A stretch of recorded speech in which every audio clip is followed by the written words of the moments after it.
Hello there, peoples. This is Mario again, coming at you with another movie review.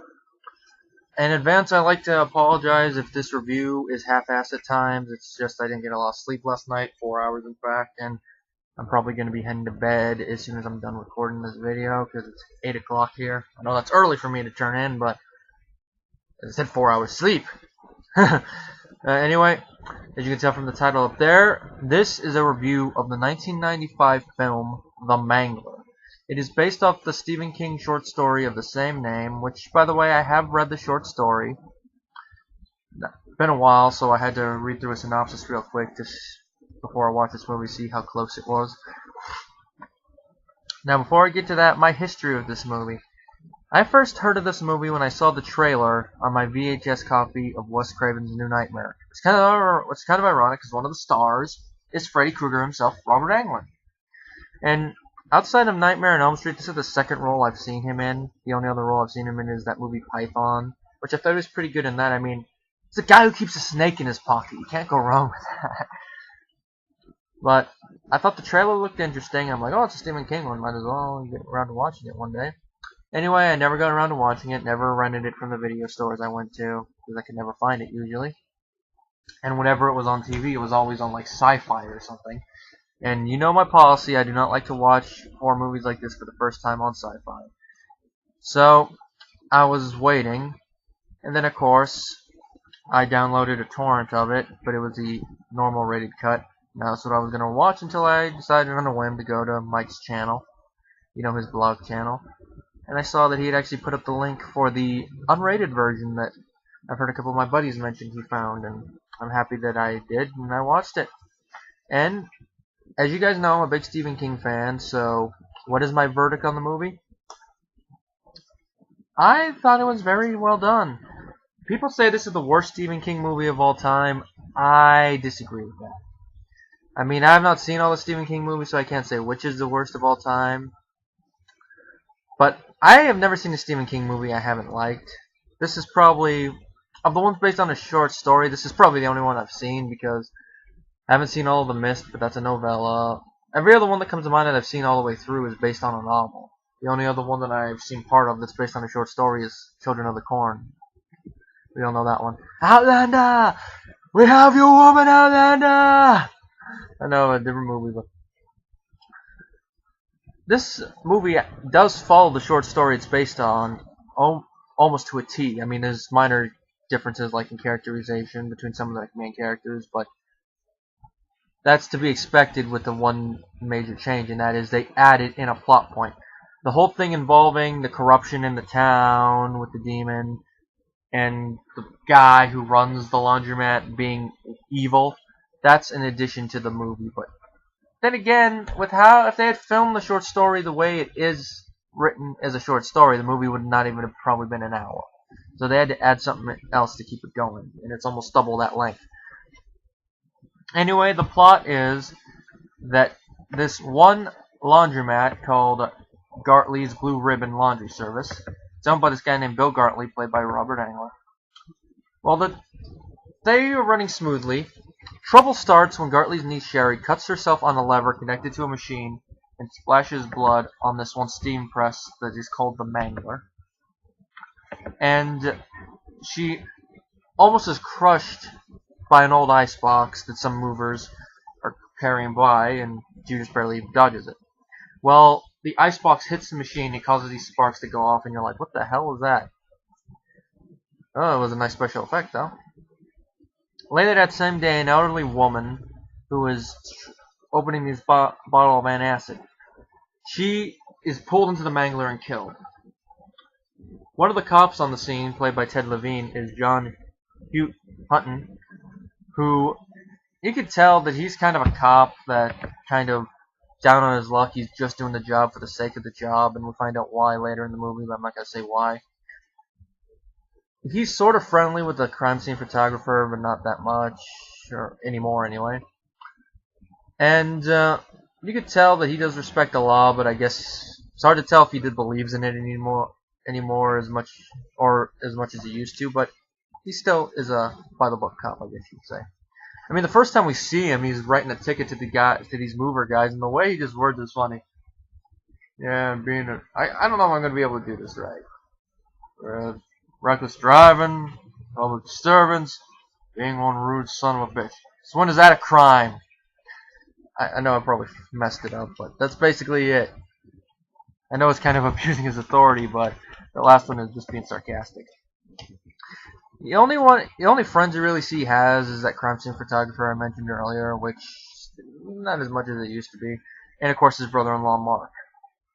You can tell they're friends, even though Mark does seem a bit eccentric, which kind of helps with how the plot goes. Because as it turns out, the laundry machine is possessed by a demon, and it's up to John and Mark to exorcise the demon. No, not exorcising. 1, 2, 3, 4. That would just be weird.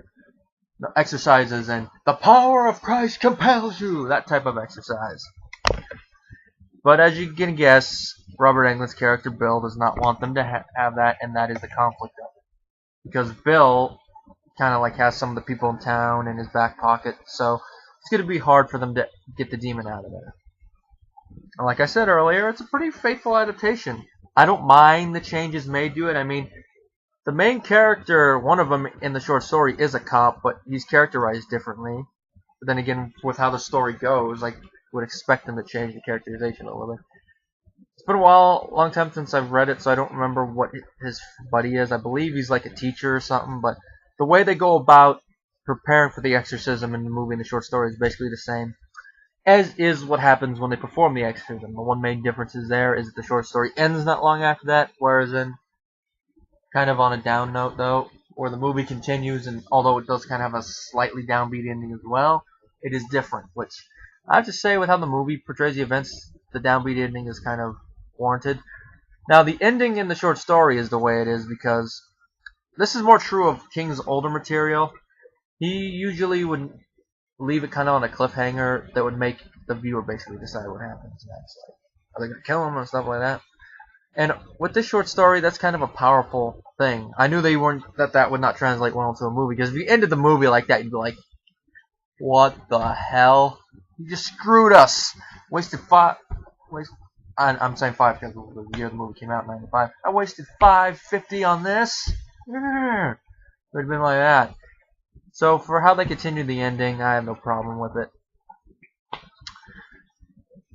Now, the only problem I will say I have with this is the fact that this movie has a bare bones DVD. I mean, I think this is the only Stephen King movie that has a bare bones DVD. I don't know. I think Graveyard Shift might have a bare bones DVD, which that's another one based on a short story. I haven't seen it yet, though. I think Children of the Corn has a special edition, or at least has some decent features on its DVD. Which I don't know why that had 1,000 sequels. I know that both versions of The Shining have good DVDs. I know The Stand has a good DVD. Dreamcatcher, I believe, has a good DVD. Misery, I know, has a good DVD. Yes, I am glancing up at my Stephen King books. I'm scanning them to see which ones. I believe that Silver Bullet does, but I'm not quite sure. Which is another one I gotta revisit soon. The Mist, I know, does. Running Man does. Sub-Zero, now Plane Zero. Of course, it's an Arnold movie. Of course, it has a good DVD. You have it over there somewhere. But all those movies get good DVDs, yet this one just gets shit on. I say that's stupid. I mean, they could have at least put a documentary on it, at least a commentary with Tobe Hooper. I would love to hear his thoughts on the making of the movie. I mean, because all except for one part at the end, all the effects in this movie are practical. And it makes me miss practical effects even more. I mean, there's animatronics. I mean, actual things like blood, body parts and stuff. Nowadays, this is all CGI. That's what it would be all today. I miss this stuff. The more I watch older movies, the more I miss it. And it's a New Line Cinema movie, too. Back when they were their own independent company. From what I understand, this is probably Tobe Hooper's last good movie, because from what I'm looking, he's only directed 4 movies since then, and I have not heard anything about these movies. Let's see, because the only one of his movies I've seen, and this is actually his second Stephen King movie, the other one being Salem's Lot. from '79, which I still have yet to watch the full-length miniseries version of. But I did like the 2-hour cut. Texas Chainsaw Massacre it's a classic, as is its sequel, and then of course Poltergeist. Need I say more about that movie? It's a classic too.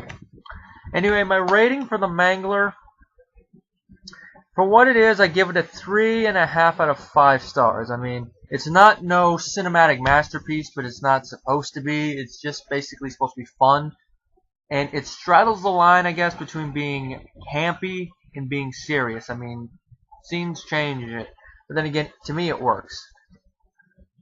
And the acting in the movie is also changes. I mean, near the end, it gets to be more serious, but at the beginning, it's kind of campy, and it does work, especially from Ted Levine's character, like when him and Mark are first discussing the possibility of the machine being haunted. It's like, oh yeah, I'll just calm down and say, yeah, we got a case of demonic possession, and then of course the thing he tells Mark. Yeah, probably gonna mess this line up too. Worst God in the country, in the law. Everything else is bullshit. Bullshit, reality. Bullshit, reality. I know I probably messed that up, but it's a good line. And the way that Ted Levine delivers all of his lines in here is just good. I think he should have at least got nominated for a couple small awards for his performance. And I think this is one of the few roles he did where he is actually the lead in it. Correct me if I'm wrong. Because I know he played a supporting character in Monk, which I've only seen a couple episodes of that show, but I did like the episodes I saw. And then, of course, everyone remembers, put the fucking lotion in the basket! Everyone remembers that. Buffalo Bill. He's the main antagonist. That's actually an antagonist, because I wouldn't call Lecter an antagonist. I'd say he's more of a protagonist, antagonist, kind of an anti-hero.